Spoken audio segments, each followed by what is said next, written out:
महाराष्ट्राचे माजी मुख्यमंत्री मनोहर जोशी यांचं हृदयविकाराच्या झटक्याने निधन. बाळासाहेबांचा कडवट शिवसैनिक हरपला.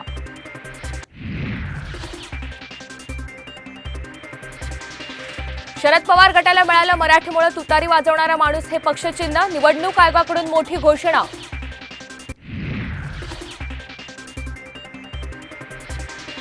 हे भंगार सरकार आहे. अजय बारसकर यांना हाताशी धरून माझ्या विरोधात ट्रॅप रचला जातोय.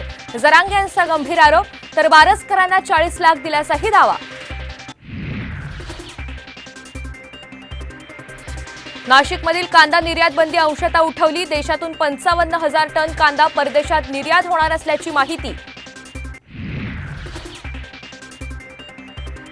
आणि मराठी माणसाच्या मनावर अधिराज्य गाजवणारे अभिनय सम्राट अशोक सराफ यांना सर्वोच्च सन्मान. मुख्यमंत्र्यांच्या हस्ते महाराष्ट्र भूषण पुरस्कार प्रदान.